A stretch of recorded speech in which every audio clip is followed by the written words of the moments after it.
मुल्ला रूमी रहमतुल्लाह लिखा है, आप फरमाते हैं कि हजरत ईसा के पास एक शख्स आया तो उसने कहा मुझे जानवरों की बोलियां सिखा दें। जनाब ईसा अलैहिस्सलाम फरमाने लगे, या हजरत मूसा अलैहिस्सलाम फरमाने लगे, भाई जो काम तेरे इख्तियार में नहीं उनमें मुदाखलत ना कर। कहने लगा नहीं मेहरबानी करें। तो आपने फरमाया चलो ठीक है सिखा देते हैं। वो आदमी घर के अंदर बैठा था तो जानवर रखे हुए थे, घोड़ा था, गाय थी, बकरी थी, बिल्ली थी, कुत्ता था, चंद जानवर थे। तो छोटी सी कोई चीज गिरी हुई थी तो कुत्ता खाने लगा तो बिल्ली ने पहले खा ली। उसने कहा मुझे तू क्यों नहीं खाने दिया, सारी खा गया है। तो बिल्ली कहने लगी फिक्र न कर, हमारे मालिक का घोड़ा कल मर जाएगा। मालिक ने बात सुन ली, वो बड़ा स्मार्ट बना, घोड़ा रात को ही बेच आया। अब अगले दिन बिल्ली और कुत्ता फिर बात कर रहे हैं तो कुत्ता कहता है तू बड़ी झूठी है, तूने कल कहा था घोड़ा मरेगा, वो तो मरा ही नहीं। कहने लगी चल फिक्र न कर, आज गाय मरेगी। उसने सुन लिया और गाय भी छोड़ आया। उसने कहा तू बड़ी झूठी है, तूने कहा था गाय मरेगी, कोई नहीं मरी। कहने लगी फिक्र न कर, आज बकरी मरेगी। उसने सुन ली, बकरी भी छोड़ आया।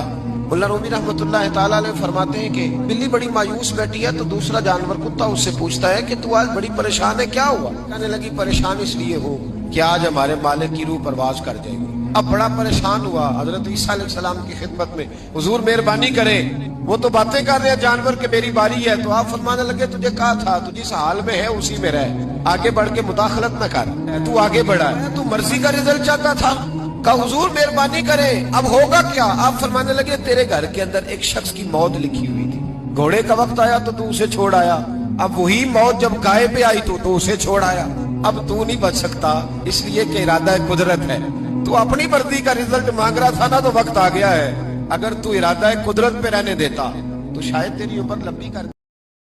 नबी करीम सल्लल्लाहु अलैहि वसल्लम बैठे बैठे ना चुप कर गए और देर के बाद हुजूर ने फरमाया, सैयदा आयशा सिद्दीका सैयदा हफ्सा थी, हुजूर ने फरमाया आयशा किसी सहाबी को बुलाओ मुझसे बातें करे। ये पहलू निराला है, किसी को बुलाओ जरा मुझसे बातें करे।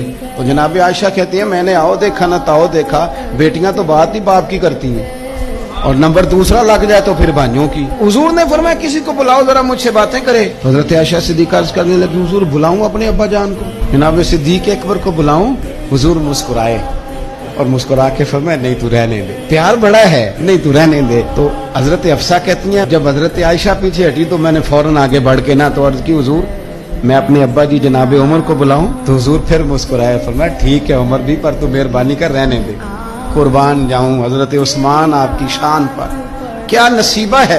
कहती है फिर हमने अर्ज की हुजूर आप ही बता दें किसको बुलाएं? तो कहती है हमने हुजूर के चेहरे पर अजीब सी संजीदगी देखी। हुजूर फरमाने लगे कोई मेरे उस्मान को बुलाओ, कोई मेरे उस्मान को बुलाओ, मैं उससे बातें करना चाहता हूँ। कहती है पैगाम चला गया, उस्मान आ गए, पर्दा गिर गया, बीबियां अंदर चली गईं, हुजूर ने पहलू में बिठा लिया, मेरे नबी ने माथा भी चूमा, हुजूर ने प्यार भी किया और फरमाया उस्मान उस दिन साबित कदम रहना जिस दिन लोग तुम्हें शहीद करेंगे। उस्मान उस दिन साबित कदम रहना जिस दिन फितने उठेंगे। उस दिन साबित कदम रहना जब लोग तेरी कमीज उतारना चाहेंगे जो अल्लाह ने तुझे पहनाई होगी। फरमाया उस दिन साबित कदम रहना। हजरत सैयदना उस्मान गनी ने आंख उठाई, हल्के से आंसू चमके, अर्ज की हुजूर आप दुआ कर देना अल्लाह उस्मान की मदद फरमा दे।